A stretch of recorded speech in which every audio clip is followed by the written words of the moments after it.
Suiza deitzen dioten mendi eremua da. Non askatasun kontzeptua ulertzea erraz egiten da.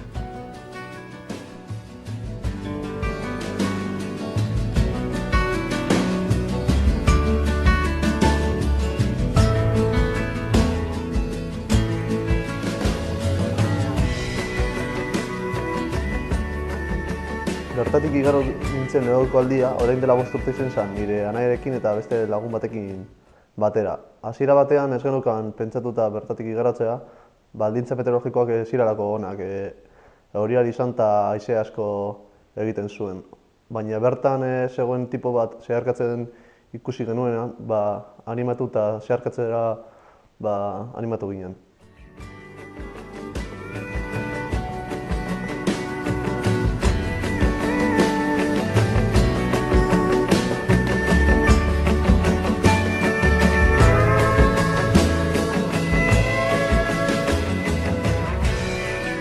Hasiera batean urduri geunden eta aldi berean beldurtuta, bertan pertsona asko hil zirelako.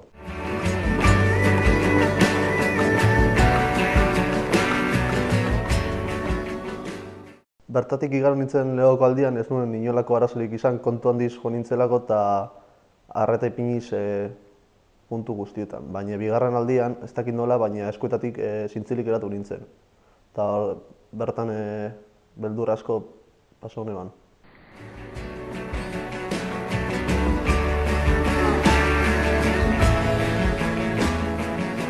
Askotan entzun dut bertan segurtasun neurri batzuk ezarri nahi zituztela, baina ez dut uste hori neurririk egokia denik, bertara esperientzia gutxiko eta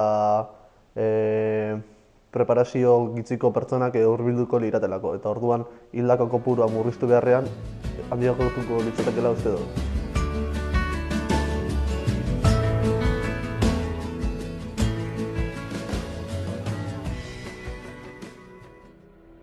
Libre sentitzea gustoko dugulako, abiatzen gara leku berriak ezagutzera.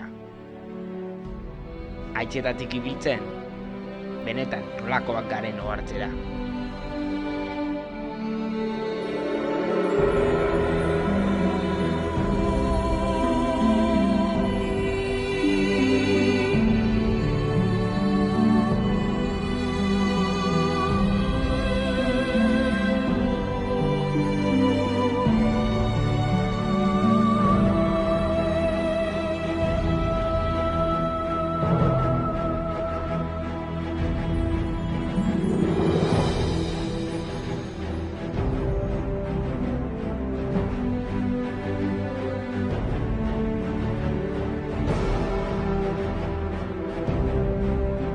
Nonos entzun dut mendia konkistatzen dugula, baina egia esan, hark konkistatzen gaitu.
infernuko zubia.